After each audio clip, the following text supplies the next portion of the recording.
You're listening to the Angry Marks Podcast Network. We're going to bring to you a local team from Michigan, Indiana area.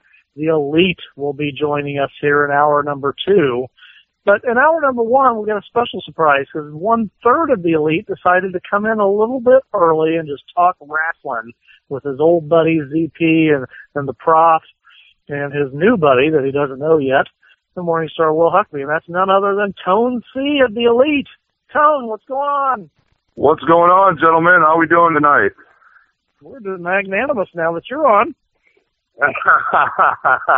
Well, I had to rearrange a couple things, but my kid's tucked into bed, and I'm sitting in my my garage right now, so I don't wake up my kid. I said, "You go to bed. Mommy's laying down with him, and I'm out here talking to you guys. I'm ready to talk some wrestling. I'm actually sitting on the stairs to my my ring, which I own, which is available for rental. Just gotta give myself a little plug there. But yeah, I'm ready to talk some wrestling, man. What's up?" I'll tell you what, Tom, if it makes you feel any better, every show that we do, I spend literally the last minutes before going on the air getting my children to bed, and then I'm locked away here in the closet where my wife's clothes are at, and that's where I do my bidding of the Undisputed Wrestling Show. So yeah. that's where I'm at. All right. Right on. Tone C's on here. I guess let's get a couple things out of the way first. Number one, for all of us local Indiana indie wrestling. No, Rick is not in the closet saying Paisley. Good grief. Really?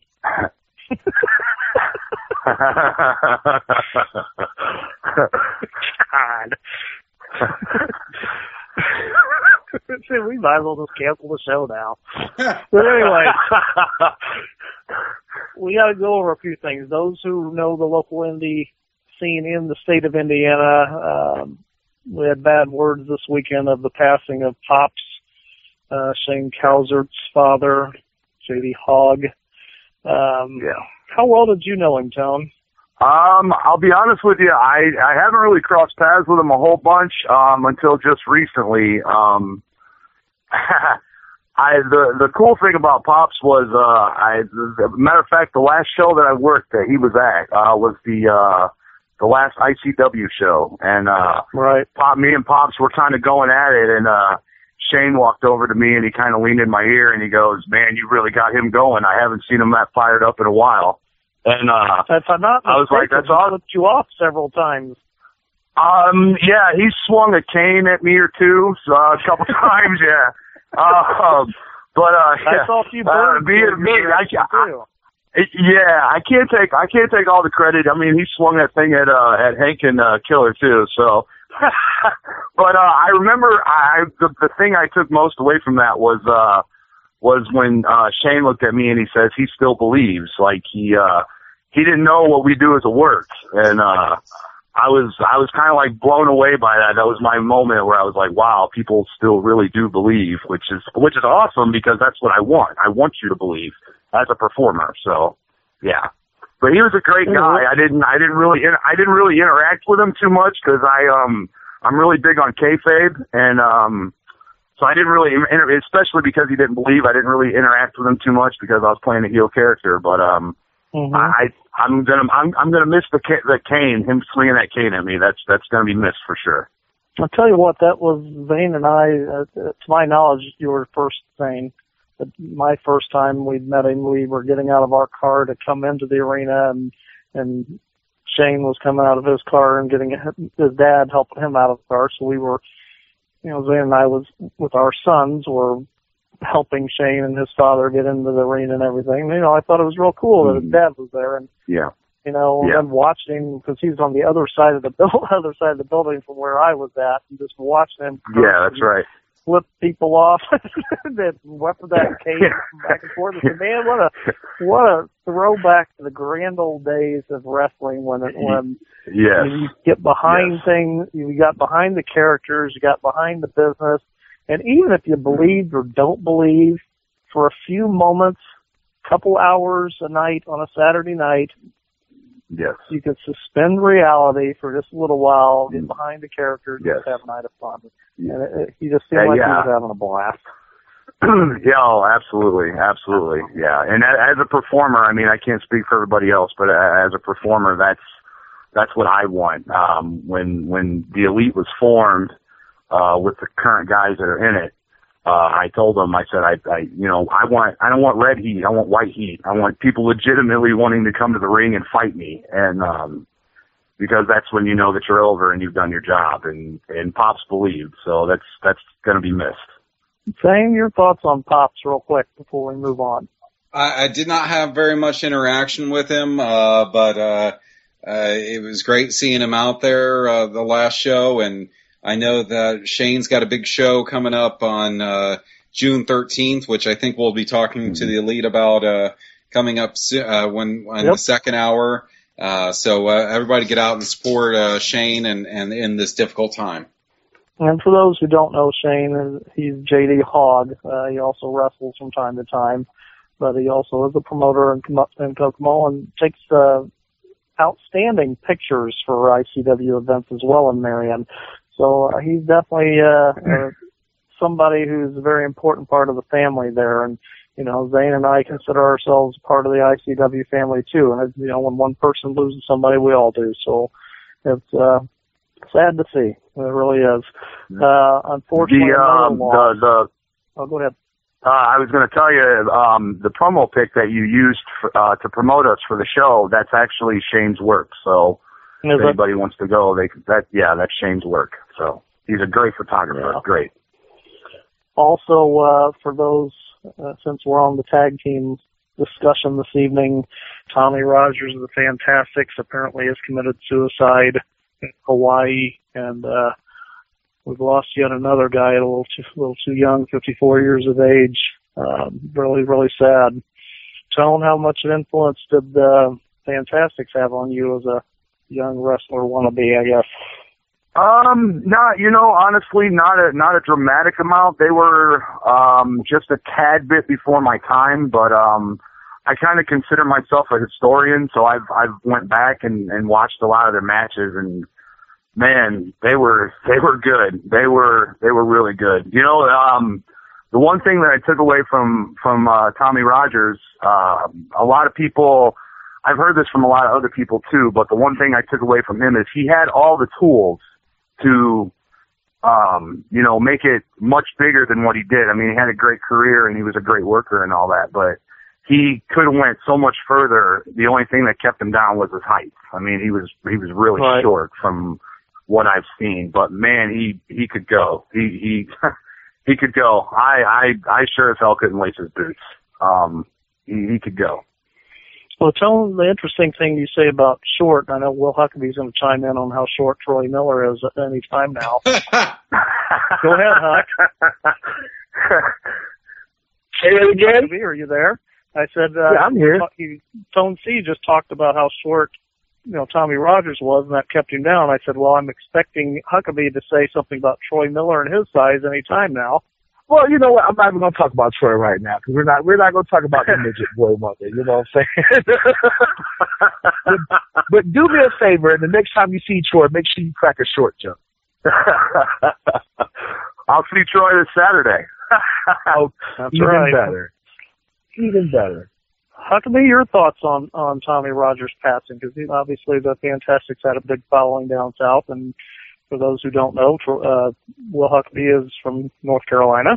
Yeah, for me, I grew up, living in the South and stuff, and of course watching Jim Crockett promotion and stuff, and a lot of stuff Mid-South and everything. The Fantastics, in my opinion, they were a great tag team. I feel that Tommy Rogers kind of had a bad shake for the fact, like Tony said, that he was short, especially in a business at the time that was really focused on big guys. I think if he, it's the same talk a lot of guys nowadays get. If he would have been 5 or 6 inches taller, I really think that the Fantastics would have had a really great run. I think that we have been talking about them the same way that we've been talking about the Rock and Roll Express and the Midnight Express and everything. I've been lucky enough to have met Bobby Fulton and been on shows where he's been present, did appearances at stuff, and if Tommy Rogers was anything like Bobby Fulton is, you know, he was an amazing guy. There you go. Well, I tell you, the outpouring all over Facebook and Twitter for Tommy has been pretty awesome to see, and it's sad to me that it takes this kind of an event, you know, to trigger people's memories and to be able to remember, you know, how great of a tag team they really were, and in an era dominated by tag team wrestling. I mean, good grief, we can name literally the top 20 tag teams of all time probably during that time. You know, they were absolutely one of the better teams up there. Any other time they would have been one of the very best. So it's have you heard that takes their passing like this to get people to remember, you know, just what the Fantastics were and what they meant to tag team wrestling. Have you heard that it was a suicide? Because I'm friends with Bobby on Facebook, and he released something saying that wasn't true. So I hope it's not, because that's the report I got. Yeah, me too. So if okay, if that is not true, I hope that's not what happened. Right. From what I understand, there's a lot of legal difficulties and stuff, and he was having some major problems. So yeah, I heard that too. Yeah. So we'll just, I mean, regardless of the circumstances, he's gone, and it's a sad day in pro wrestling. Absolutely. Let's talk a little bit about some wrestling now, shall we, gentlemen? Let's kick on over to the Elimination Chamber pay-per-view. Did anybody get to watch it in its entirety? I watched everything, yeah. You did? Zane Paisley, did you get to see it? Oh, yeah. Okay, so VP got to watch all of it. I got to watch absolutely none of it. Will Huckabee? Yeah, of course I watched it. And then I went back and watched it again yesterday, and then of course I try to watch it as a wrestler and not as a fan, because Sunday I watched it as a fan. Yesterday I went back and watched it as a wrestler and noticed a lot of things that I shouldn't have noticed, or I should have noticed Sunday. So. Well, let's since you gentlemen have watched it, and well, Huckabee, your grade. Well, if you had to give Elimination Chamber a grade on quality of show, what grade would you give it? I would give it an A minus. I love Huckabee. I give it an A minus. You want me to tell you why, or you want to go ahead and get everybody else Sure, grade first? Go ahead and tell me why, and then I'll get to the other guys. I think that the reason why it's not an A plus is because of the order of matches. I believe that they shouldn't have opened the show with the tag team championship. I understand, you know, you want to kind of start off hot, and that was a fantastic match. I think that you know, they could have had better teams involved, but the lack of WWE's tag team division, or them trying to rebuild the tag team division, kind of took away that match. I think that there was a couple of unnecessary spots, and I didn't like the fact that El Torito was actually in the cage with them. But I loved the Cena match. I actually love the fact that Cena, no matter what people say, Cena gave, you know, Kevin Owens a rub. Especially the fact that, you know, this is his first actual match on the main roster. He takes on the biggest star there. No matter who's the champion, he's the biggest star. And he actually put the guy over and stuff and gave him a rub. Was excellent. And in my opinion, the main event was the epitome of good old-fashioned Southern booking. It was almost like a Dusty finish, but not quite. So, yeah. And I like the Elimination Chamber. I mean, I'm sorry, I like the Intercontinental. I actually like the Intercontinental match. I actually like the fact that they're actually pushing Raw back all over again. I think that they waited too long for a guy his size to give him a push. He should have been gotten the push or the shot to be the Intercontinental Champion before Sunday. Tonesy, what's your evaluation? What grade level do you give Elimination Chamber? I was in the B plus range. I really enjoyed the match to kick off the show. The only thing that I would nitpick was you can see that Titus O'Neil was selling the head gimmick from when they had him in the chamber there, but the announcers weren't putting it over, so they weren't. I'm an old school guy. I want my announcers to tell me that story, even if I can see the story going on myself. So that kind of brought me down. But overall, the match was really good. Owens and Cena they saved that whole pay-per-view. That was hands down match of the night, and I agree with Huckabee, man. That match should have been semi-main or main. That match stole the show. It was awesome. Those two matches are what saved the pay-per-view for me. I really wasn't fond of the Intercontinental match. The women's match, I enjoyed more than most just because it looked like they were working a little snugger, and I'm a fan of that style of work. So, but overall, I'd say about a B+. Okay. Zane Paisley, your analysis. To me, it seemed like a pay-per-view that was thrown together in 2 weeks. I'm going to give it a solid C, so it passed, but do you remember too many classes that you got a C in high school? I think that we're not going to remember this pay-per-view other than Kevin Owens going over clean on John Cena. It was passable, but it seemed like a extra Raw thrown on a Sunday night other than the Owens and Cena match. You know, the funny thing is, reading feedback, and I go to several websites when I don't get to watch the pay-per-view just to get, some of the trusted sites that I frequent and get their analysis and get their rundowns. And it seems like a general consensus are that this was not a very good pay-per-view at all, other than Owens versus Cena. The Intercontinental match was very stiff and boring and was a throwaway from what I understand. The whole Elimination Chamber just did not go over at all.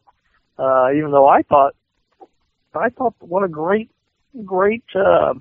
idea doing the Intercontinental title in the Elimination Chamber, making a big deal about, that. I'm loving that they're making a big deal of the U.S. title with John Cena holding it, that he's making it prestigious again. And now that they're doing something with the IC title, in the Elimination Chamber, making it a big deal, that interests me a great deal.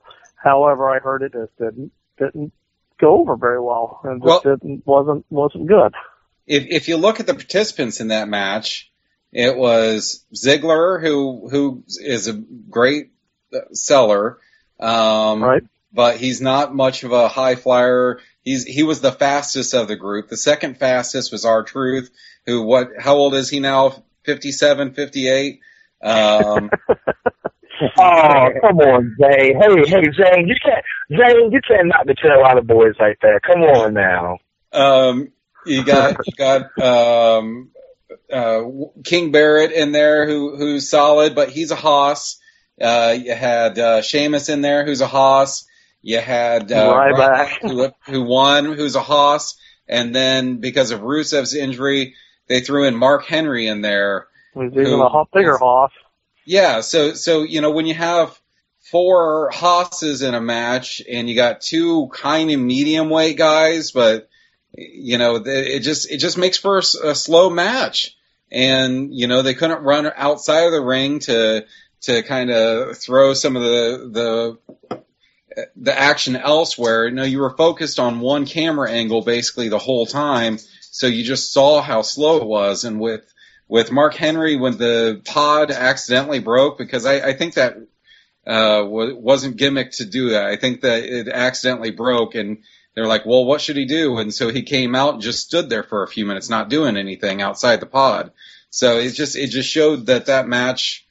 I respect all the workers that were in that match, but it just was not a very exciting match to me. See, I love it. So, I'm sorry, explain why did you love it, Huckabee? What was so great about it? Because, like I said, universally it's getting panned. I like it because of the small things you don't see, and the fact that as a self-professed big guy, I like seeing big guys. Because you don't get the high-flying, flashy stuff. You got the high-flying, flashy stuff from the tag team match. You had 4 small teams, and then you had the primetime players and the Ascension or whatever. With Cesaro thrown in, who's a medium weight guy who's the strongest guy in WWE pound for pound. But getting back to the IC title match is the fact that you got, as Zane would put it, 4 horses and then 2 medium-sized guys. Every once in a while, you want to see these big guys who just throwing bombs at each other, just legitimately you just want to see somebody beating the shit out of each other. Excuse my language. What I think that a lot of people missed was when Sheamus actually used his little Celtic cross to lock the cage. That was funny. That was good. I enjoyed that. And I was so pissed off because the announcers never said anything about that. And I thought that was such a great heel move for him to do, and they never mentioned it. For me, like I said, I like seeing big guys get in there and go at it because it brings a different dynamic. You don't always want to see every match guys doing high spots and flying all across the ring and going 100 miles an hour. Sometimes you just want to see a bunch of big guys get in the ring and just beat the piss out of each other. That's why I like that match. Tone, see, as a tag team specialist, what did you think of the tag teams actually in the pod? I actually really enjoyed the match. I will say that I'm happy to see them doing so much with there's so many tag teams in there now than what there used to be, which is, it seemed like the tag team division was just obsolete for a while, and now you see a lot of teams, but they're, maybe they're not over as much as they should be, but there's still time yet. With the Usos being out, it kind of hurts that division a little bit. But overall, I thought the match was absolutely amazing. I really enjoyed it. Like I said, the only thing that I didn't like was at the end when they weren't putting over the head injury that O'Neal was selling. I don't know if it was a legit thing or not. I'm not much of a dirt sheet guy, but I don't. That the announcers really wasn't putting that over, and I'm an old school guy. I want the announcers to tell me that story. So that was the only downfall. The only thing that I can really pick on as far as the match goes. I really enjoyed the match. Tone, will the Ascension succeed in WWE? Oh man, I think they need to do something different with that gimmick. I like the gimmick. I just think it's too much Road Warriors, Legion of Doom, Demolition style. I think they should try to change the colors first. Maybe see if that will work a little bit better, because the Road Warriors were mostly red and black. I mean, they did the blue and black for a while, or not for very long, but they did do it for a little while. But change up the colors, maybe lose the face paint. I like them as a tag team. I think I always get their names mixed up, but the bigger guys, Connor. Connor. Okay, thank you. He. Sometimes I think he sells a little too much for the littler guys. He took a couple bumps in the chamber match where I was like, man, you're a big guy. You shouldn't be taking that bump. You should be looking strong there. And when they did look strong, I thought they looked great. I like their potential. I just think they need to do something with the gimmick itself, because if you're gonna succeed up there, it's not just about your work. You got to have the gimmick. You got to get over with the fans. Zane Paisley, back on the subject of the Ascension, and we've chatted about them on numerous occasions here on this show. And by the way, you are listening to the Undisputed Wrestling Show on the Angry Marks Podcast Network. But talking about the Ascension and looking at them, looking at the combination of Connor and Victor, when I watch them in the ring, it's completely clear to me that Connor is a little clumsy in the ring and Victor is definitely the more solid of the two. However, if you look at them as a combination and as a unit, Victor is so much smaller, it almost doesn't add to that prestige of what they're trying to accomplish. And you think it's a great, huge teams like the Road Warriors or Demolition or the Powers of Pain and, the big monstrous tag teams of the day, which they're trying to emulate a little bit. Is that hurting them too, Zane, that Victor is not a big guy and they're being so compared to those larger teams? Yeah, it was a mistake to package them like that in the first place. When they held, they've mentioned several times that they're the longest reigning NXT tag team champions. They didn't do that gimmick when they were in NXT. So I don't know why when they were brought up to the main roster that they changed them all around after they'd been working years to perfect what they were doing down there. I think Victor's been in the developmental system for like 10 years. He's been around almost as long as Damian Sandow in the developmental system. So I don't know why they changed him around to bring him up to the main roster. And I'm glad that they haven't been doing that with the rest of the NXT crew coming up. Will Huckabee, let's talk about Damien Sandow for just a moment. As we're watching him bounce from gimmick to gimmick, and hoping, I guess, the whole IWC is hoping that Damien Sandow will eventually get a more serious gimmick and can showcase what he really is. But is he ever going to be able to get rid of the shadow that is the comic side of what he does? Is he ever going to escape that and become a big player in the WWE, or is he typecast for the rest of his career? I don't think so. I definitely don't think he's going to be typecast. I mean, if you look at to be, a great all-around quote-unquote performer, I hate that word, but I'll say performer, you got to show different facets of your personality. We've seen Triple H, be the serious ass kicker, and then of course, when he was with Shawn Michaels as the new DX and stuff, we saw more sophomore side of him where he was cracking jokes and a lot more tongue-in-cheek and stuff. So I think with Damien Sandow, the fact that he did the whole Mizdow gimmick and showed that he can be funny, that he doesn't always have to be serious all the time, in the long run will work out in his favor. Because, sometimes the gimmick can get stale, whatever, but if you add a little bit of comedy in it, a little bit of ha, I got you, winking at the camera, it's good, and it gives you a chance to reinvent yourself. I don't think that Damien Sandow will ever be as hot as he was when he was Mizdow, right before WrestleMania. Was it WrestleMania when he almost won the Andre the Giant Battle Royal? Up to this point, that was probably as hot as he had ever been. Now I think they need to go back to the drawing board and kind of show, okay, he's done the funny thing, now it's time for him to get serious all over again because he's back by himself. But I like the fact that he can show comedy and that he can be funny, and he's very good at it. Well, Zane Paisley, he's very reminiscent to me, not of the career paths or not how they've been portrayed in WWE, because the characters can't be any more different. But Sandow and Cesaro just remind me of each other. Every time they get hot, it seems like the E pulls the plug on them and takes their momentum away. What's your thoughts, VP? You guys know I used to be the biggest Sandow fan out of our group, and I'm over it. The Macho Mandow thing is ridiculous, and I used to think that he could turn chicken shit into chicken salad, but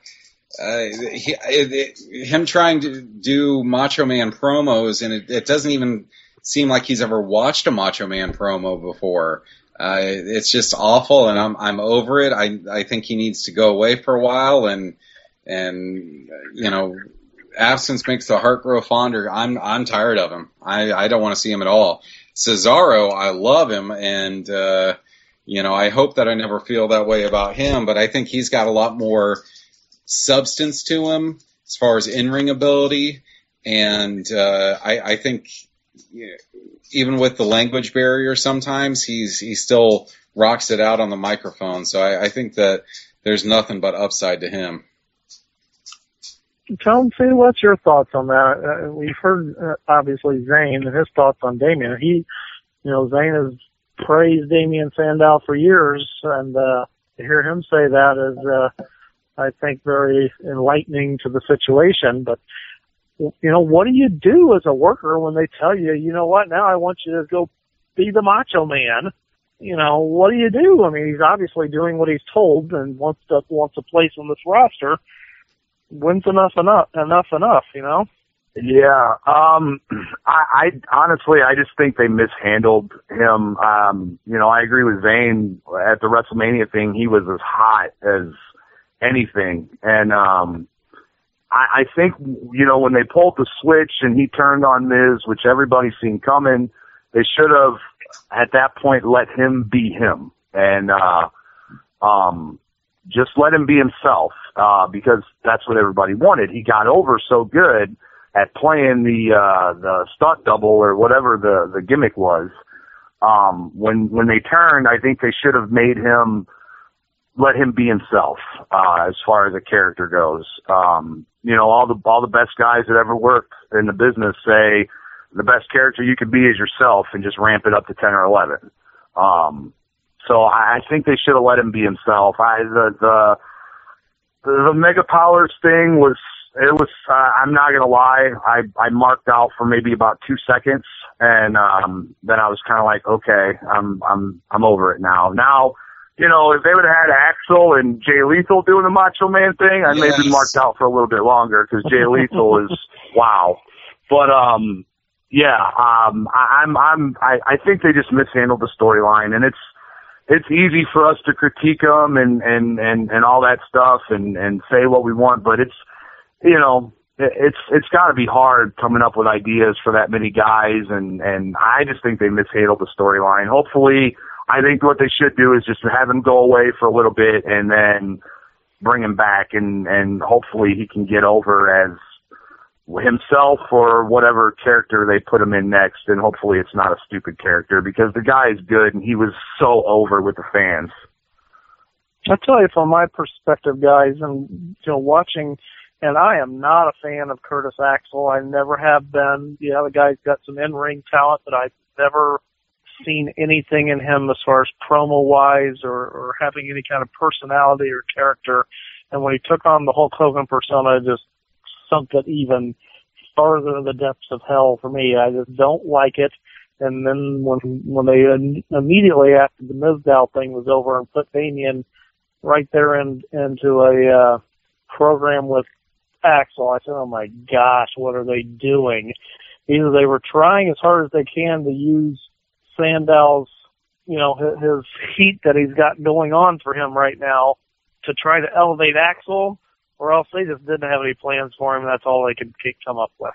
It's really sad, because Sandow does have some talent, and Axel's going absolutely nowhere in the E, in my opinion, and that was just a bad choice. Let's move on to NXT, gentlemen. Let's talk about what do we think about what we saw last week, and I can't remember the name of it to save my life, but last week's, I guess, kind of pay-per-view that NXT had with Owens laying out Sami Zayn. NXT TakeOver? TakeOver, thank you. Let's start with Zayn Paisley on this one. VP, what was your thoughts on that? A great show. The women's match was the match of the night, and those guys are tearing it up down there. And if you want to compare any of the women's matches that have been on the specials versus any of the pay-per-view or Raw women's matches, there's no comparison. They've been killing it. I really enjoy the NXT takeovers, and I don't know if it's because it's only 2 hours instead of 3 or what it is, but I really enjoy them, and I know that those guys are really, really doing great jobs down there. You know, the funny thing is, Zane, is you're talking about, you know, how they're killing it in NXT and how they're just, you know, murdering the WWE. And then you look at the talents that the WWE have up there, like Paige, and, you know, Emma's been up there for a little while, and they were just down there not too long ago. So is it just the WWE, just the whole style of the WWE just wanes it down, or what's your thoughts, CP? Because Paige isn't that far removed from NXT and awesome wrestling. Well, but she kind of is, though, because she's been on the main roster for a year, and the only person I can think of that was was a big rival at the time in NXT with her was Charlotte, who's still down there, and I think that they're going to move her up anytime. But Sasha Banks was around, but she wasn't doing that much. Bayley was around, but she wasn't doing that much. Emma went up to the main roster and is back down, so that kind of tells you what their thoughts on her are. So, you know, I think that year working with Sarah Del Rey down there. Summer Rae, she had a big feud with Summer Rae. Well, yeah, okay. I wouldn't consider Summer Rae a good wrestler at all. I didn't say that. I don't. I was making a good comment. Yeah. But I think that the input of Sarah Del Rey at NXT at the Performance Center training these women is making a heck of a difference in their in-ring performance. They don't have to just get over on characters or gimmicks or or tits and ass. They get over on their wrestling. They're women's wrestlers. They're not divas down there. So I think that if they swapped the divisions, I think that would be the best thing for everybody. Retrain the Bellas, retrain the Funkadactyls, retrain Alicia Fox, and get them to where they can be passable. That would be my ultimate goal for the women's division. Obviously, for those in the know, we kind of knew Will Huckabee that Samoa Joe was going to be showing up. At least we had inklings. Did you still mark out for it, though, when it happened? Of course I marked. I mean, yes, I'll go ahead and yes, I marked out when I saw Samoa Joe at NXT. Mainly because he was the first actual TNA guy to actually go to WWE and actually get signed with WWE. It's a no-brainer that when you have a talent like Samoa Joe and he becomes a quote-unquote free agent, that if you were smart, you would sign that guy and you would try to get him on your show as fast as possible. And with them having Kevin Owens and stuff, Samoa Joe was just the obvious choice for somebody to bring in to work with him. Tone C, your thoughts on Samoa Joe in the WWE, and do you think it's I don't know if it's a mistake because he's on the hottest program in wrestling right now, but your thoughts on a Samoa Joe even having to go through NXT to get to the WWE roster? I'm marked out like crazy. I knew it was coming. I heard all the rumors. I got alerts to my phone and all that stuff. I'm marked out like crazy. I've had the opportunity to meet Joe a few times. I've been on a couple shows with him, and I've been clamoring for him to go there for years, to WWE anyway. For some reason or another, it just never happened. But I think him starting out at NXT is fine, quite honestly, because NXT is better than WWE right now. NXT to me is the best thing going on TV as far as wrestling goes. I'd rather watch NXT than anything else. I do watch everything because I'm a fan. I've done shows with a lot of guys up on the main roster, but NXT is amazing. I love what they're doing. Becky Lynch and Sasha Banks just tore the house down. I gained a whole new respect for both of them. And but I don't know if you guys heard, but Joe actually his contract was a little weird when he signed with them. But I got an alert to my phone today telling me that they've already signed him to a full contract because his merchandise sold like crazy.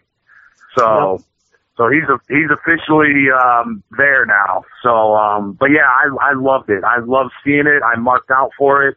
I can't wait to see him and Owens go at it. It's going to be great.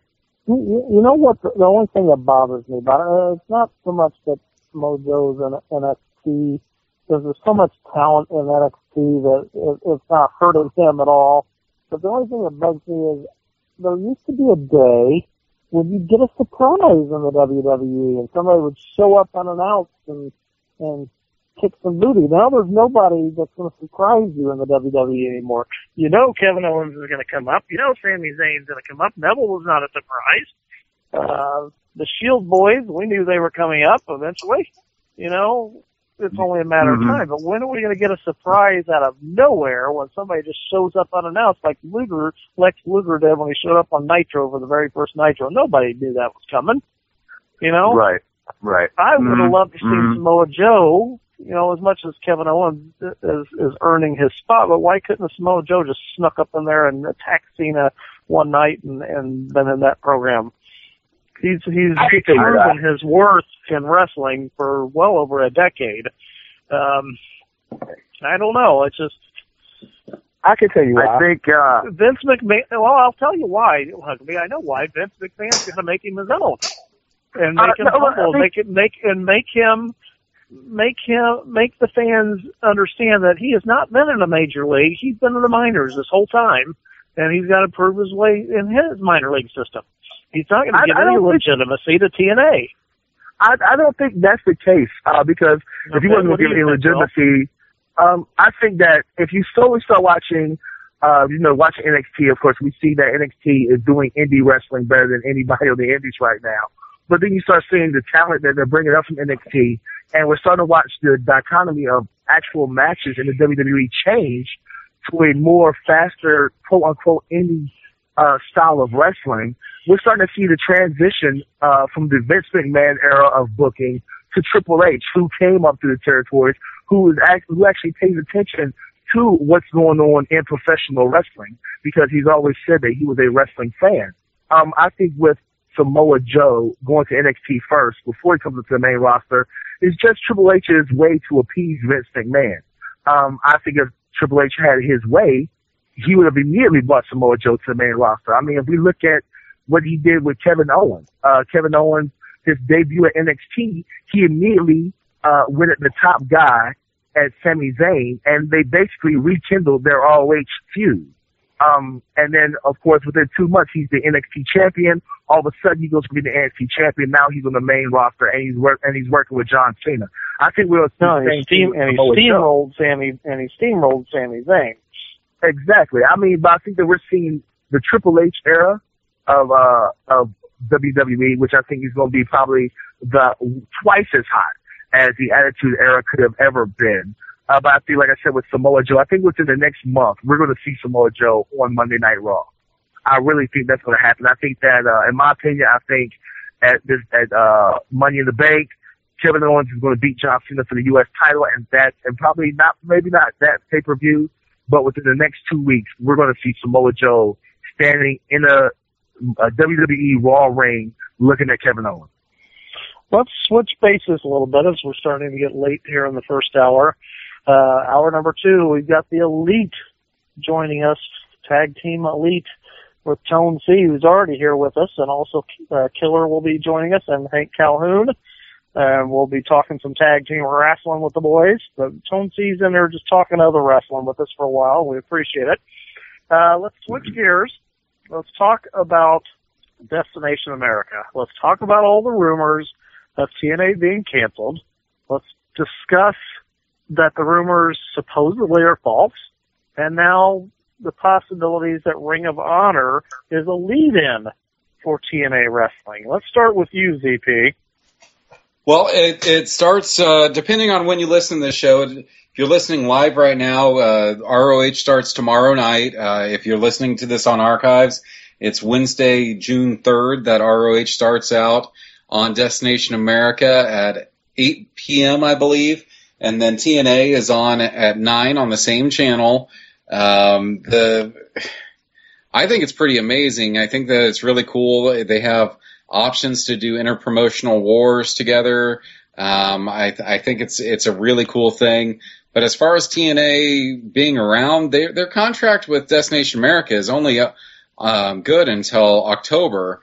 So we'll see if they're still around in November on Destination America. I think this might be, I don't know if you guys remember when Spike had, or the Nashville Network, National Network, whatever you want to call it, before it was Spike, they brought ECW to primetime television on Saturday nights and put them on a national stage. And then, that was just testing the waters to get Raw, on there. So maybe Destination America was just testing the waters with TNA and figured out that they can make a lot more money if they get lower production values and lower costs, and that's why they're bringing ROH on there. I don't know how long TNA will last on Destination America.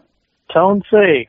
I think it's great for the time being. I agree with Zane. I don't see TNA hanging on much longer. I don't have Destination America, so I'm not a viewer. I've heard that the shows lately, though, have been really good, which is really bad for the guys. I don't know too many people that work down there anymore. I used to have a bunch of friends that worked for them back in their heyday, but I don't see them lasting very much longer. I think the fans should enjoy it while it lasts, because I don't know. I have a bad feeling. I hope they stick around, because competition's best for everybody, but right now it's great, but down the line, I don't see TNA hanging on. I hate to be negative about it. I hope they do, but I don't. Well, Huckabee, what do you think? What are you thinking? Well, I think I think the suits at Destination America actually made a really smart decision. You have, I guess you could say, the number 2 and the number 3 wrestling companies on your network back to back. I think that will be, with the exception of NXT and occasionally Monday Night Raw, that's probably going to be some of the most exciting 3 hours of television during the week. It would be even better if they had Lucha Underground there. I mean, I would probably blow my load if they had Lucha Underground on right after TNA. I'm actually kind of mad that I don't have. I'm actually kind of mad I don't have Destination America in my area because I want to see what changes. Yes. Huck. Yes. You were going to blow your load when you heard I was in the closet, so. Huh. Gladly for me, it's not true. So continue, please. But I don't see. I think that I would like to see what TNA is going to do now. They have competition on the network also, and they kind of have their feet over the coals. I think that they're actually going to start making better decisions because they know that hey, if we don't get better, they might give them our slot, or they might give us 1 hour and give them 2 hours. I don't think that TNA is ever going to leave off of TV. I don't think that Dixie Carter's father or the people that's running Panda Energy is ever going to really let TNA fail to a point to where they're not on a network television show. So I just think that the main question now is who's going to be the lead-in show when October hits and who's going to be playing cleanup. I'll give my 2 cents because I do have Destination America and I do get to watch TNA. And as somebody who has always supported TNA because WWE needs competition even though they're not providing much of one, we always, in my opinion, want to support any and every wrestling federation we can, especially those that have TV deals, for the boys that are working and the gals that are working, and as fans, we should be rooting for professional wrestling to succeed, not to fail. However, I will be the first to acknowledge that TNA's had some really crappy programming, and their ability to keep storylines together has been inane.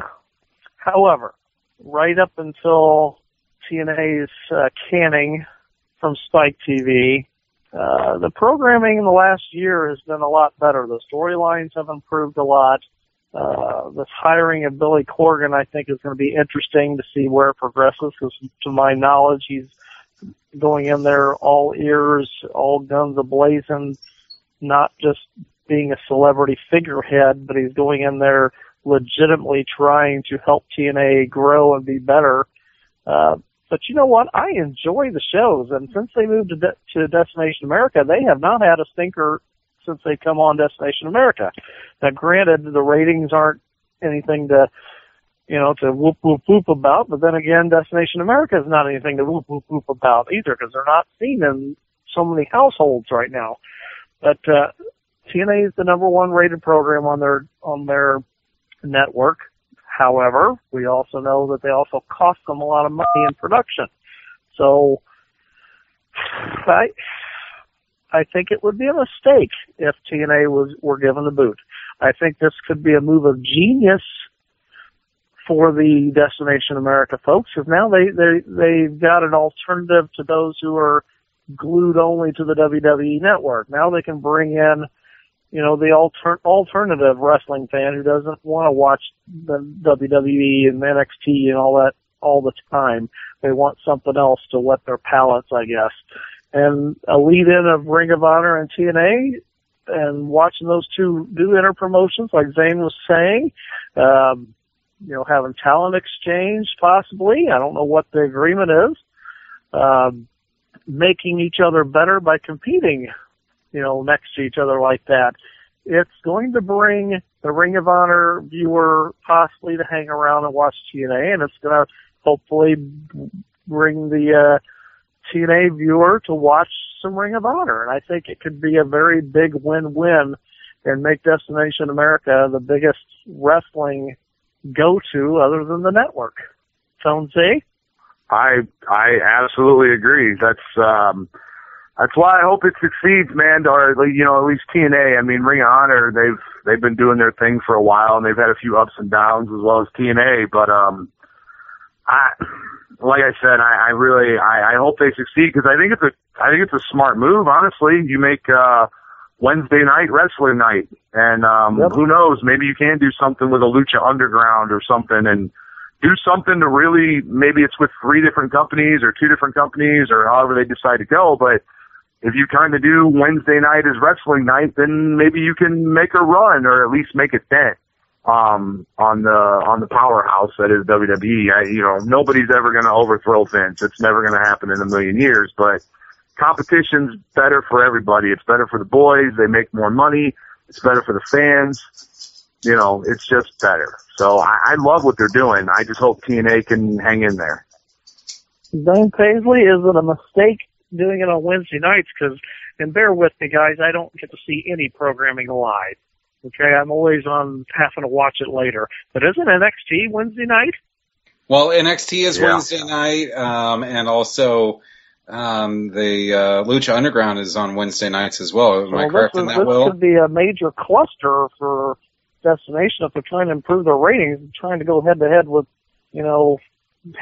a very, very white-hot NXT and even another indie promotion, Lucha, that's getting catching a lot of ground. Is that a mistake? But what else? What other night are you going to put it on? Maybe Tuesday night, but Thursday night there's SmackDown.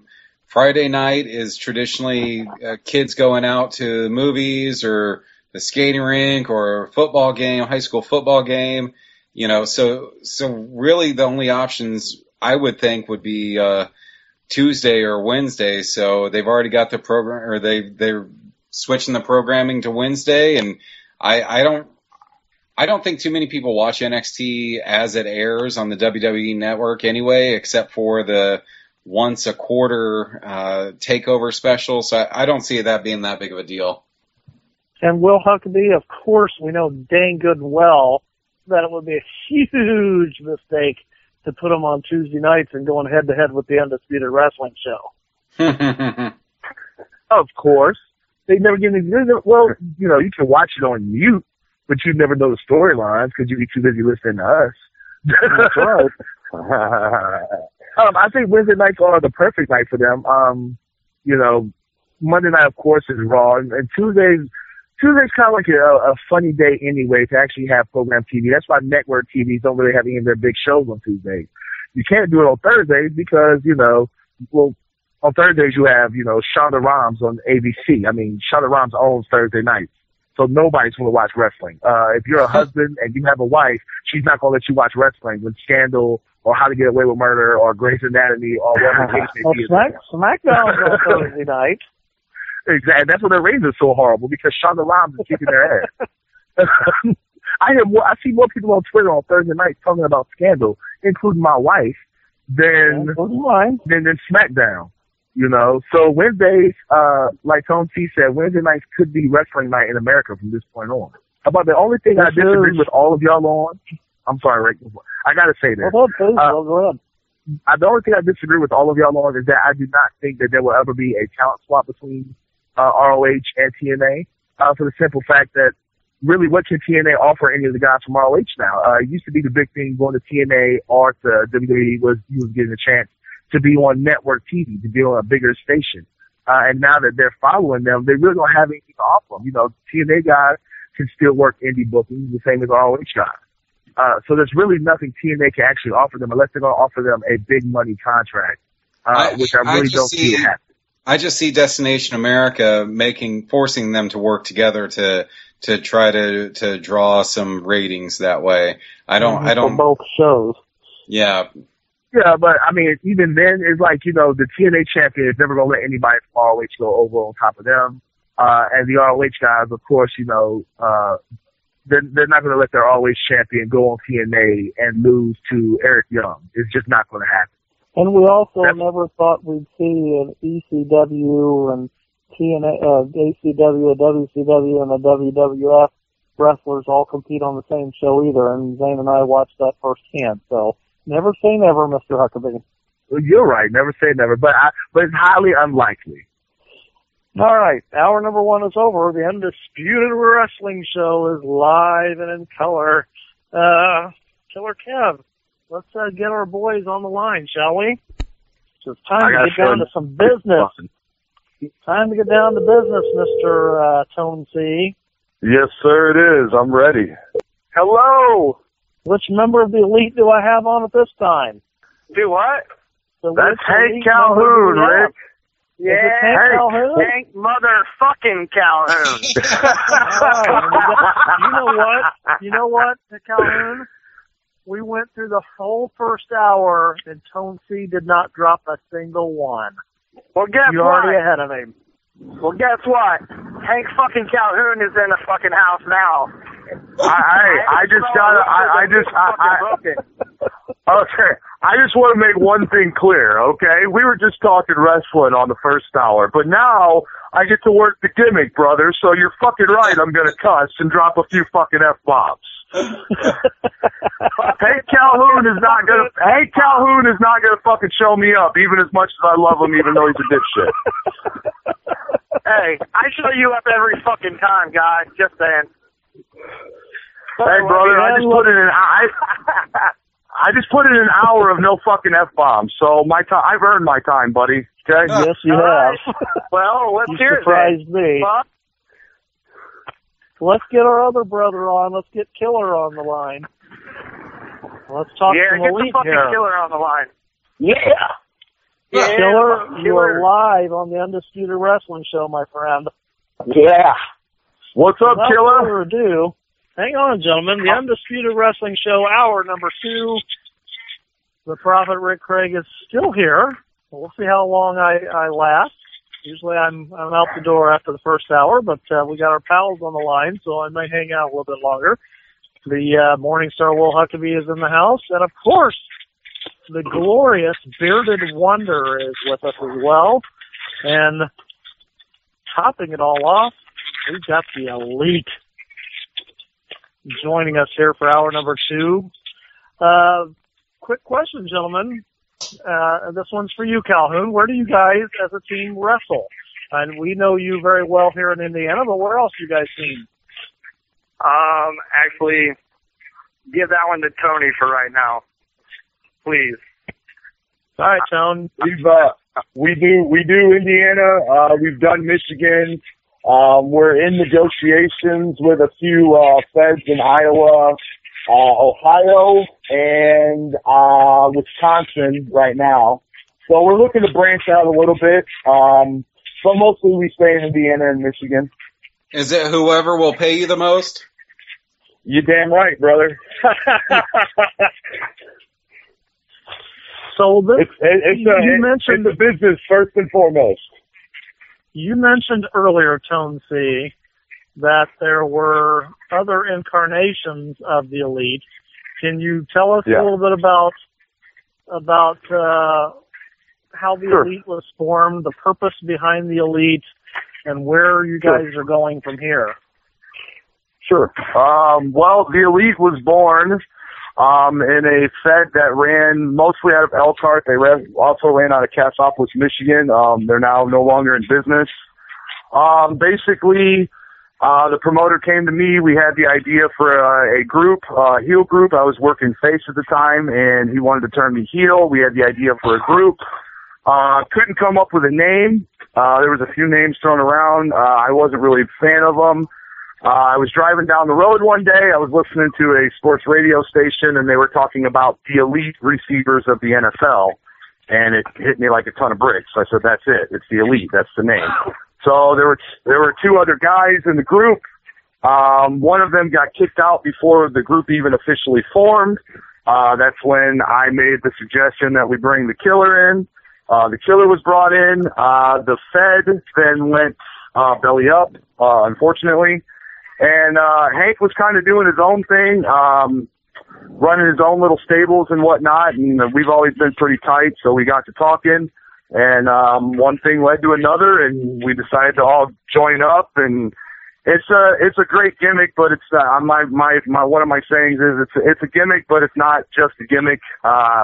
Kevin and Hank, not to be all sappy, but they're probably my two best friends in the business. Well, they are my two best friends in the business. Yeah. So it's kind of like it's kind of like a brotherly thing, you know, and plus, you know, honestly, not to toot my own horn, but it's a great fucking gimmick. So honestly, where we look to go, man, we're all nearing or are in the primes of our career. Honestly, this is kind of like we're going to form up. We're going to have as much fun as we possibly can. We're going to get older. We're going to entertain the fans. We're going to make as much money as we can before we're over the hill and just a bunch of old wrestlers. Not just that should be done. So that's kind of the mission. So, Killer, let me ask you this. How does three guys who don't even have the same area code manage to stay hooked up with each other as long as you guys have in a local area? Because none of you guys neither one of you guys, three of you guys live near each other, right? Who are you talking to? Are you talking to me? I'm busy having a safety meeting over here. I am the killer. That's right. Don't fucking tell me to calm down. Calm down, Killer. Calm down, Killer. This is my shit. I'll tell you why we stay hooked up. I'll tell you why we travel all over. Because we're brothers and we are the best. That's why we're the elite. And I want to give a shout out to the Reds baseball and the Little Killer. They're now first in the league and with the victory over the one team that beat them 10-5 today. Yeah. Even the elite kids are the best. Okay. I want to hit Calhoun. He's on lunch break here. He's graciously giving of his time. I want to make sure we get him in before he gets called back to duty here. Calhoun, how important? Yeah. I was going to ask Thrasher this question, but I'm going to ask you this question instead. You know, you hear a lot about in the history and annals of professional wrestling of how some very successful tag teams, the partners didn't even like each other, and yet they still managed to become, huge tag teams. How important do you think it is to actually have chemistry with your brothers, which you've just gone on air and said these guys are your brothers, right? To be able to have a close-knit relationship and be able to work together like that and understanding these guys legitimately have your back. How does that translate into the ring as far as being a quality tag team? Well, it's chemistry. That's the number one thing is no matter who you're tagging with, you have to have that chemistry. If that chemistry is not there, the tag team is going to be a dud. I've been in plenty of tag teams where I've had to carry the team because my partner or, whoever I'm put with can't carry the load. Now, are you trying to say that they suck? Yeah, in other words, yes. But not all of them sucked. Okay, at first it took a minute to get the chemistry together, but once we got the chemistry together, we were fucking unstoppable. Southern Boys, for instance, I was a fucking mid-carder, while Man Rogers was a fucking low-carder. It was my idea to put us together because at that time we had the same gimmick. We put that together. We worked a couple shows and, we would go to training and shit together. We got our shit down pat and, we ended up being one of the greatest fucking tag teams in the state of Indiana. In the Midwest, I might add. Because at that time we were wrestling Michigan, Ohio, Illinois, fucking Massachusetts, just everywhere. And now that I'm with my brothers, hang on, Hank. Hang on a second. I've got to stop you for a second. So you guys were unstoppable, right? Unstoppable. Then why aren't you still tagging together? Obviously, you've been stopped. Well, eventually shit went awry, as does a lot of things, and I got sick of carrying the team. That's pretty much what it boils down to.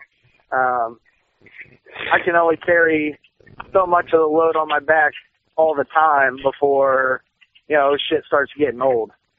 So, being with Tone and Kevin, it doesn't matter who I tag with. we've had great ass matches together against each other, and you know that chemistry just transformed into what the Elite is now, and that's a fucking unstoppable force. I guarantee you, we are the best three-man group in the fucking Midwest because everybody else is scared. They're scared to work us. They're scared. Promoters are scared to book us because when we show up at a show, you're going to get your show stolen. We're going to have match of the night every time. And we've proven it time in and time out.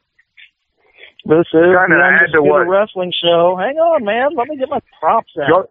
This is the Undisputed Wrestling Show. Get your plug in, brother. Get your plug in.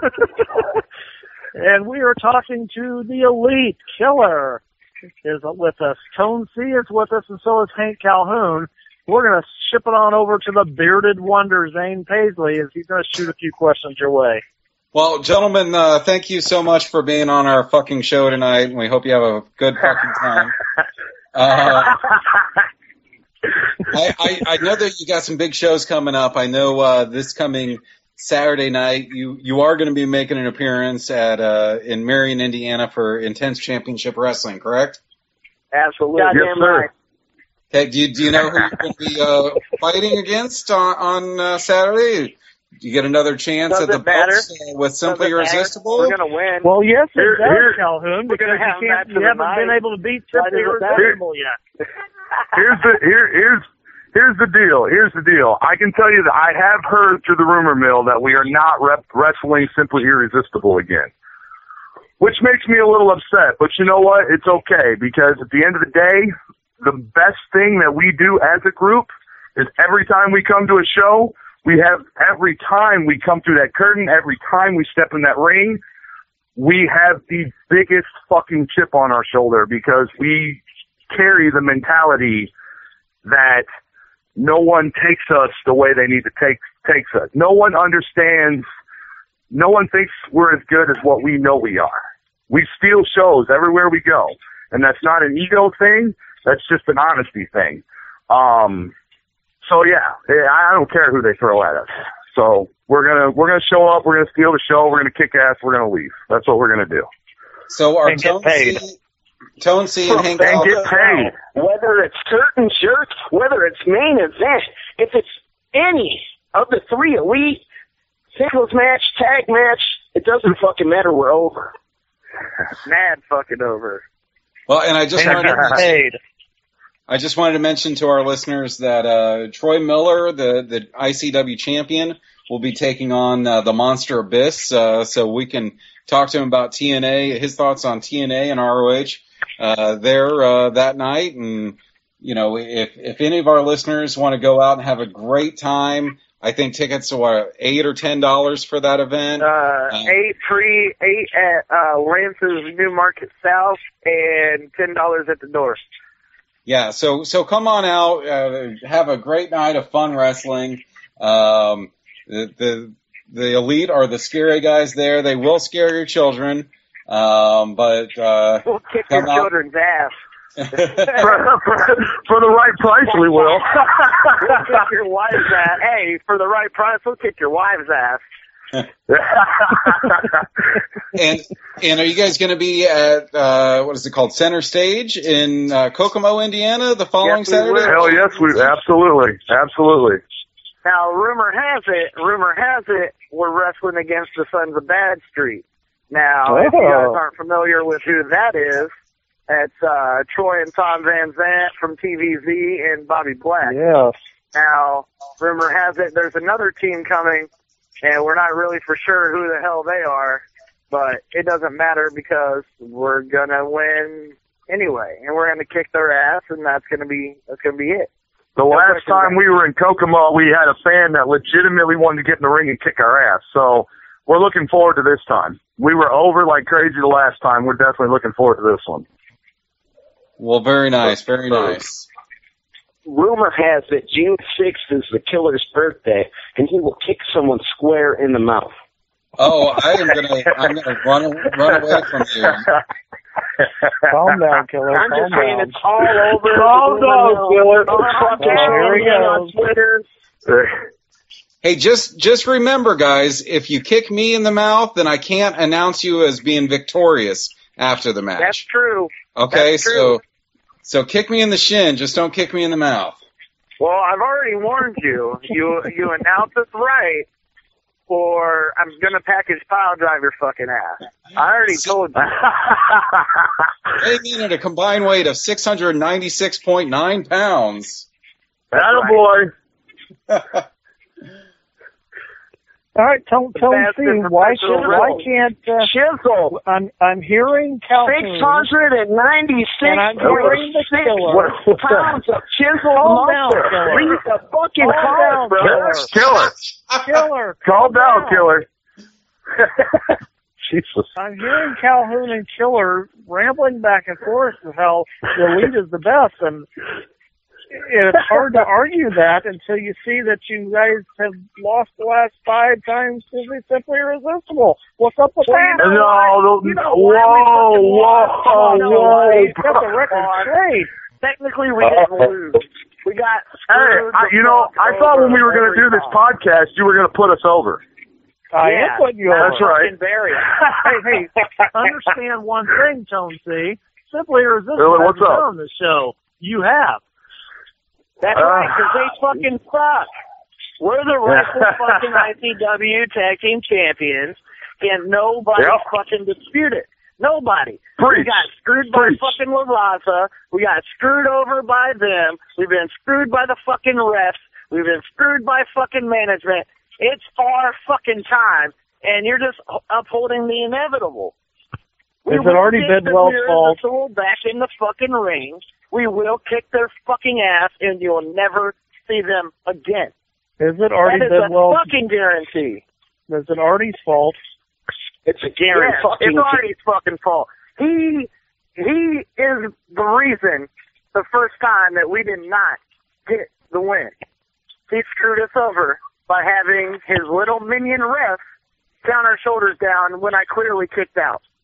See, Elite, I have to present the other side of the view so I can be a broadcast journalist just like Bobby Heenan was and let you guys tell the truth.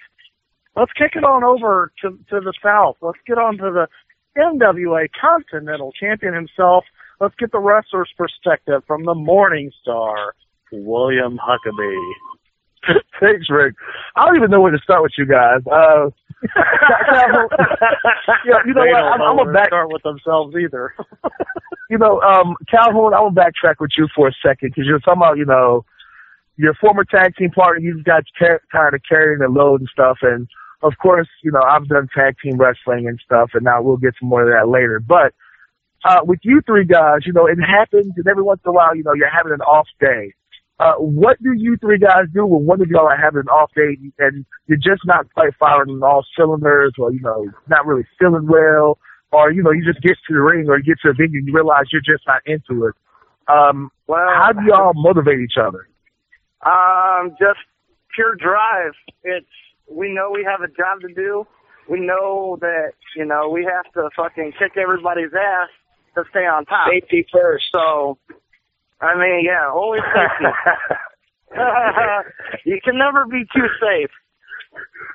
We have safety meetings every 5-10 minutes. We have OSHA. We're going over shit. Now, my next question is, do y'all see with GFW and ROH and now the whole thing with New Japan and ROH, do you see a reemergence in tag team wrestling? And what do you think that you three, or the Elite as a group, can contribute to a bigger name company that you feel is missing right now in professional wrestling? Well, I think that we can contribute everything. We can get over with the crowd. We can have match of the night. We can work with anybody and against anybody that there is out there and have a fucking 5-star match every damn time. All we're waiting on is that fucking phone call. Now, I gotta let you guys know that right now, you guys may be the best tag team in the Midwest as of right now. But as of this Saturday, the NWA Continental Champion, and his buddy Joe Black is coming to Ohio. And I actually think that we're going to change everybody's mind. If you three guys might end up being the second best tag team in the Midwest. Just thought I'd put that out there. He went there. Get it booked, brother. Anytime you want to, anytime, man. I'm in. Get it booked. I'm there as long as it pays. I'm there.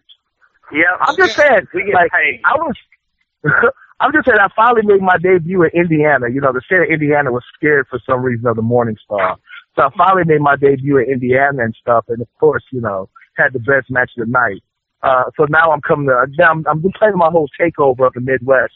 And as soon as I get to ICW and I get rid of the midget superstar Troy Miller, I guess I'm going to call up a couple of Carolina guys and stuff in the South and actually show you guys what tag team wrestling is. Now, Steve, well, I think that you should. I think before the franchise club. Elite, hang on.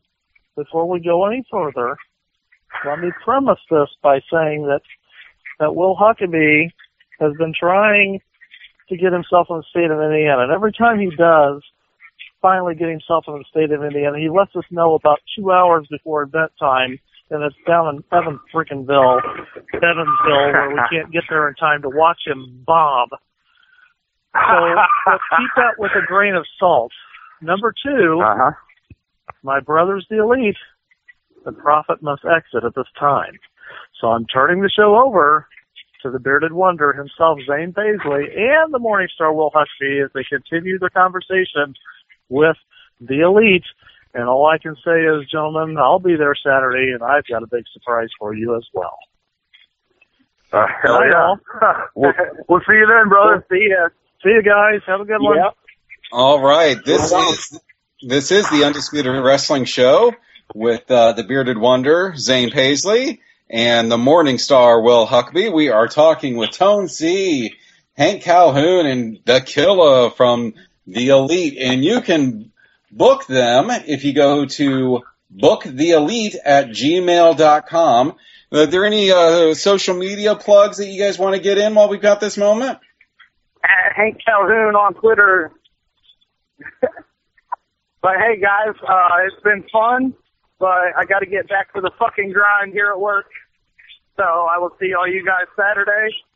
Brothers, I love you, and I'll see you on Saturday. All right. Love you, brother. See you Saturday. Yes, sir. Bye, guys. Oh, yeah, and fuck you guys. Got him. All right. All right. Well, we still have. You still want us to plug our stuff? Oh yeah, go for it. Oh, thanks, man. All right. On Facebook, I'm at Tone C, the Elite. There's also an Elite like page on Facebook. And I'm at Tone C69 on Twitter and at Tone C69 on Instagram. How about you, Killer? You got any social media plugs you want to do? Yeah, it's Facebook. You can find the Killer. Name's Kevin Roberts. I post pictures. We also have the Elite like page. Well, and Killer. Oh, hey, go ahead, Zane. I'm sorry. Go ahead. Oh, no problem. I'm on your Facebook page right now, and on your cover photo, you are flexing, and you have one of the coolest Homer Simpson and his underwear tattoos I've ever seen. Yeah, and if you notice, that's the gun show on the other side. That's Snake. Oh, very cool. Hey, while we're on the subject of plugs, I just wanted to throw this out there because I don't know if they listen to the show or not. But we are trying to order T-shirts from T-Shirt World Order. We've got an arrangement set up with them, and we're ready to pay them. But I messaged them, and I haven't heard back. So, T-Shirt World Order, if you're listening to this, I got some money for you, brother. Get a hold of me. All right, Travis, you gotta listen, and you don't want to piss off the Elite. They'll come after you. So that's right. Yeah, you've got some T-shirts in the works, and but tell us about hashtag the new click. Kev, you want this one or you want me to take it? Go ahead. All right, man. Well, basically, we kind of looked around and because we kind of look at this thing as like, we're kind of like a band of brothers and we kind of stick together. We don't take bookings without the others. We kind of, ripped off, from the original clique and we just kind of call ourselves the new clique. Just because that's, you know, they were kind of, stuck together, a band of brothers, so to speak. So we kind of take that adage to heart and, you know, for gimmick purposes, we use it, but it's, you know, it's got a special meaning to us. Well, very nice, very nice. I'm going to kick it over to my brother, the Morning Star, the Southern Gentleman, Will Huckabee. And Will, I'm thinking that you, Joe Black, and our producer, Killa Kev, needs to form a trios team to take on the Elite sometime. Let's squash all these beefs. Oh yeah, you know what? That could probably happen, man. I'm gonna go ahead and start working my connections in the Midwest now that I'm finally getting booked in that area, and make that happen. Hey, brother, you go ahead. No, go ahead. What would you like to say? I was gonna say, you know, you say that you're gonna be the best in the Midwest. We think we're the best in the Midwest, so eventually, I guess we'll see each other then, won't we? Exactly. I know that you said, you know, social media. We got this ongoing problem with our opponents being that they don't like to show up. Oh, look, no, you have no problem. You won't have any problem with me worrying about me not showing up. Trust me, I'll make that drive. I look forward to it. Yeah. Now, you guys work in so many different areas in the Midwest, and so many different states. How hard is it to go from style to different, from area to area, different styles, work in different areas, and making sure that you consistently get over with the fans, A, and B, because of your high quality work rate, do you ever feel like you get any backlash from being so boisterous and so arrogant about how good you guys are? I think there are some people. Well, I can't say that I think. I know there are some people that don't really like the boisterous side of us.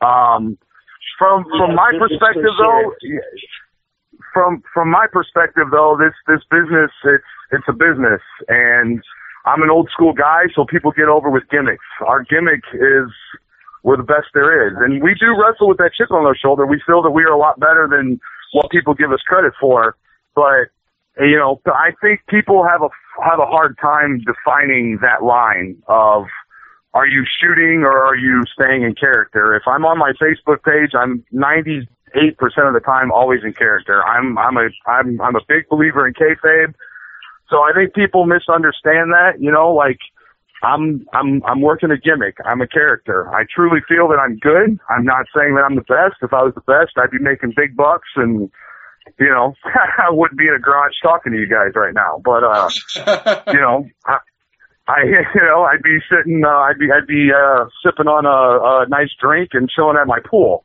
But, you know, so yeah, it's, you know, I'm actually a very humble person, but when it comes to wrestling, I have talents, and Kevin has talents, and Hank has talents, and we brought those talents together with a great gimmick, and we know we're good. We believe that we're good.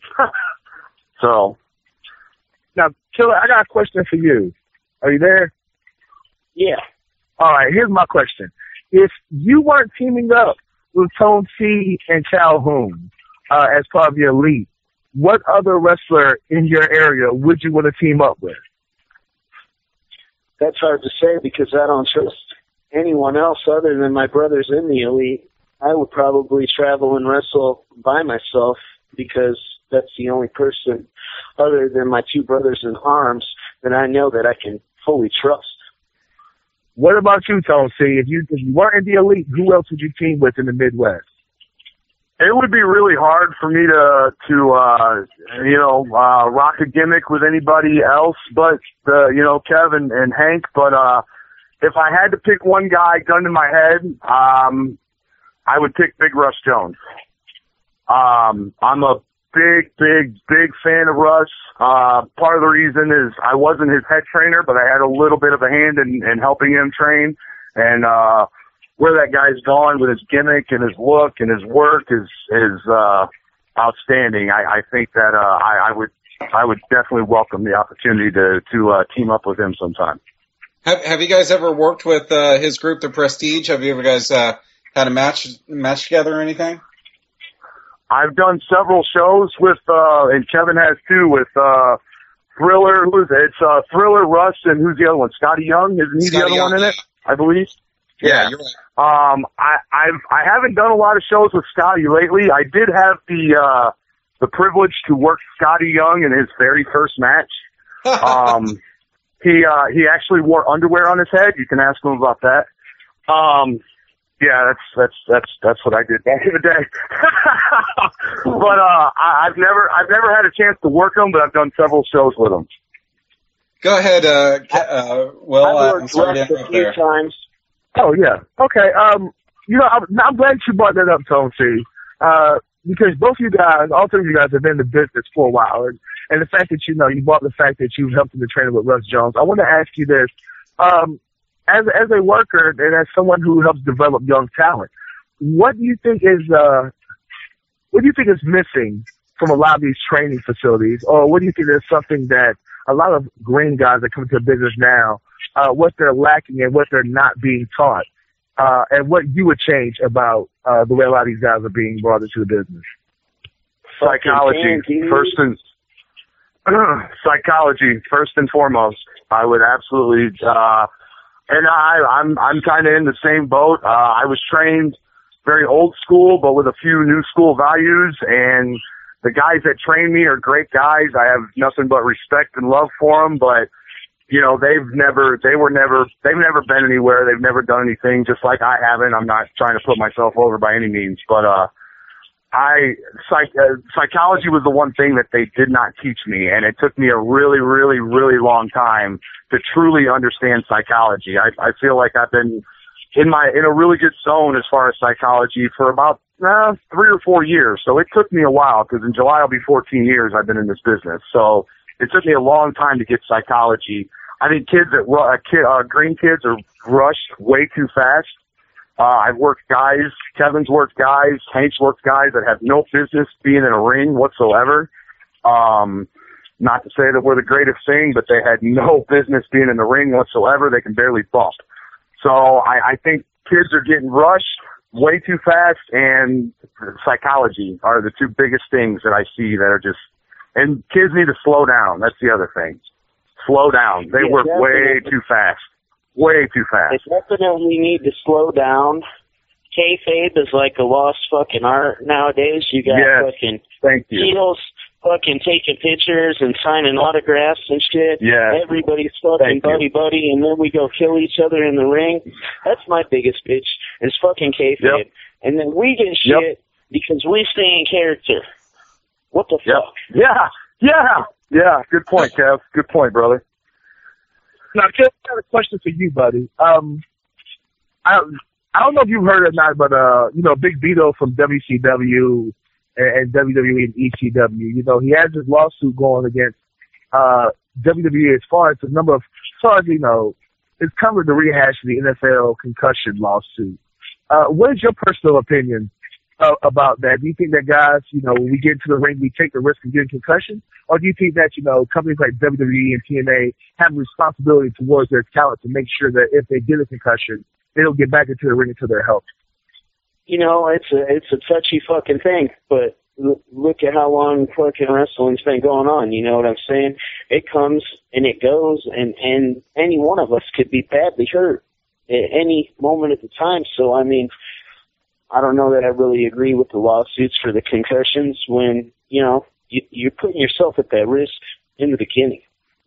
Yeah, I didn't think it was going to get that serious for a second, did you? Zay, what do you have for the Elite? Well, this is the Undisputed Wrestling Show. We are talking with Tone C and the Killer from the Elite. We had Hank Calhoun on earlier, but he had to go. I do want to let our listeners know that next week we've got a pretty big show, not as big as the Elite, of course, but we have a pretty big show. That's right. We have from the Pacific Northwest a guy from the Blue Collar Championship Wrestling, JB Moonshine, will be with us. I think he's going to be our first guest calling in from Washington State. And we've got one of my favorites. I got a chance to meet this guy a while ago, and big fan of him. We've got former NWA champion Wildfire Tommy Rich is going to be with us next week, so very excited about that. Tone C, earlier in the program, in the first hour, when you were introducing yourself, you'd mentioned that you were sitting next to your ring, and you have a ring that somebody can rent? How do they get a hold of you about that? Well, there's several ways. You can get a hold of me on Facebook, Tone C, The Elite. You can get a hold of me at The Elite page on Facebook. You can DM me at Tone C69 on Twitter. On Instagram, Tone C69, or you can just email me, booktheelite@gmail.com. I have a ring I bought in August of 2013. It's a 16 by 16 ring, beautiful ring. I got a great deal on it. And I was going to use it to run my own shows, and then I realized how fucking horrible and hard it is to promote your own shows. So I don't promote very many of my own shows. I do one, maybe two a year. And the rest of the year, I just offer it up for rentals for shows, and it gets me a nice little chunk of change, and I get booked out of the deal. I get us booked, and we steal the show and get paid very nicely. Well, very nice, very nice. So we've got a plug again, Intense Championship Wrestling, where this weekend in Marion, Indiana, June 6th. Tickets on sale, pre-sale at what was the market that they're available at? I think it's a market down there. I'm about 2 hours from Marion. I think it's Lance's New Market or something like that. They're selling them at something like that. Yeah, that's where you can get. Yeah, you can get them pre-sale there for $8, or you can buy them for $10 at the door. The Prophet Rick Craig will be there, and he's going to have an interesting role. I will be resuming my role as the ring announcer, and I'll try to do it right. It's a chiseled 696.9 pounds combined weight from wherever pays the most. I'll get it right. I'll have the card. You don't need to yell. There you go. You've been told. You play the right cooking music, right? Hey, that's not me. Oh yeah. It's not me. And when I saw that it wasn't you coming out, I changed it up quickly. I thought, and that was the very first match that I ever announced. And I'm not putting anybody on the bus. I don't know if I was given the wrong card. I don't know if I was reading it stupid, or if the music guy played the wrong thing. I don't know what it was, but what I was saying wasn't happening in front of me, so I switched it up. We all fucked up, man. You did fine, brother. You did fine. Yeah, but that was the very first thing I've ever done in a pro wrestling ring. It was amazing. So, get the bad things out of the way in the first thing. So, anyway, I'll be there. The Elite will be there, taking on someone other than Simply Irresistible, and in the main event, or at least the last match on the card, it'll be the franchise Troy Miller versus the Monster Abyss for the ICW Championship. Then the following week, you'll be at Center Stage in Kokomo, Indiana. Do you guys know who you're taking on there? The rumor is the Sons of Bad Street, but I haven't heard anything confirmed. Okay. So, speaking of Bad Street, that makes me think of the Freebirds. So when I think of trios like the Elite are, I think of two big teams. I think of the Freebirds, the Fabulous Freebirds, and I think of Demolition when they added Crush. Which would you guys, Keller? Which are you more fond of? The Freebirds or Demolition? Fabulous Freebirds. Why is that? I think we kind of actually fit their bill if you kind of think about it. You got Tone C. He's like the big man. He's the beast. He's agile. He's like Terry Gordy. Then you got Buddy Roberts is like the journeyman, the veteran of the crew, and he's him and Hank are like a fit. And then I of course would be Michael Hayes because I'm the best person. And I don't know if your chest is that big, though. I would compare them more to the Von Erichs, man. Why's that? Well, because first of all, they all consider each other brothers and stuff. And Tone C, even though he's a big guy, he's very agile, just like Kerry Von Erich.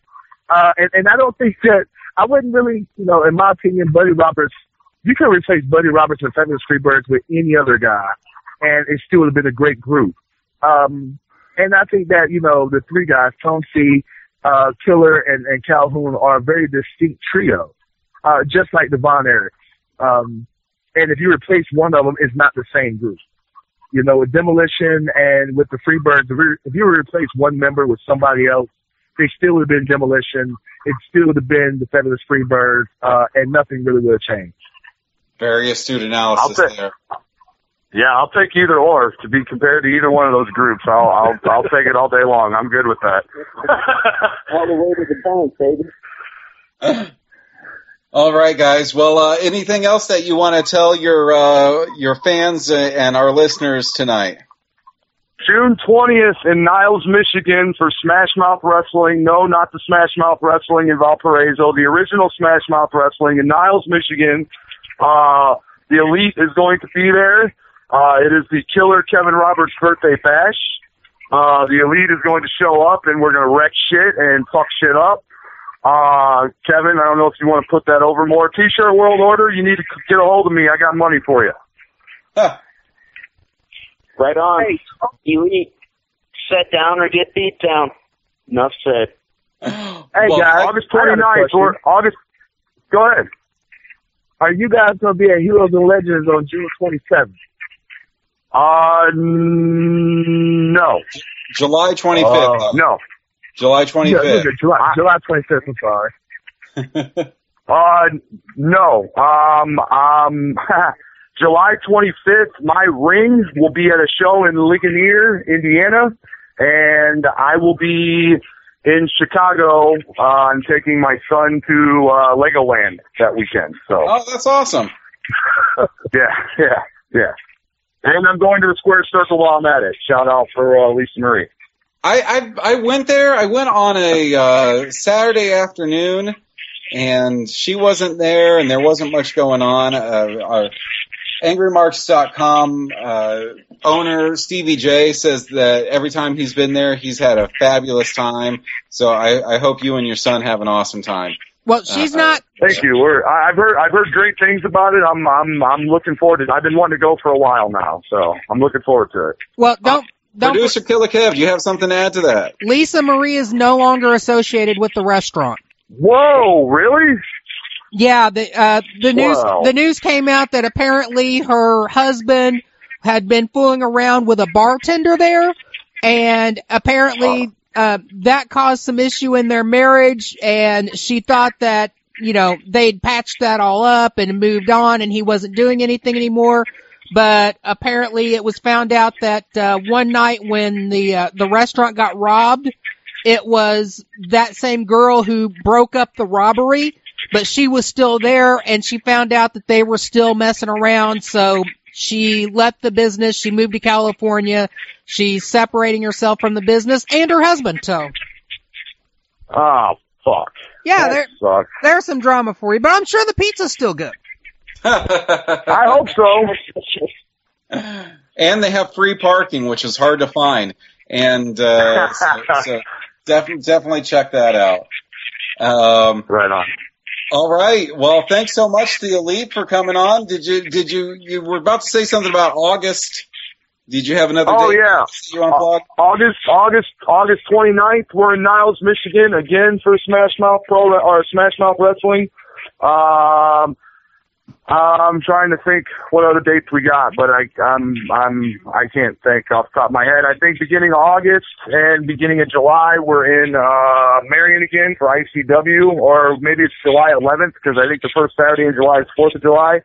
Right. But anyway, yeah, come out, check out the Elite, come buy some damn shirts once T-Shirt World Order gets a hold of me.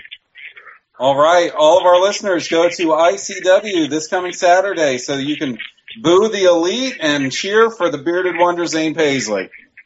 I don't know about that. All right. Thanks, guys. Have a great evening. See you on Saturday. Man. We will have an elite evening. That's right. Later, guys. Have a good night. You too. See you, fellas.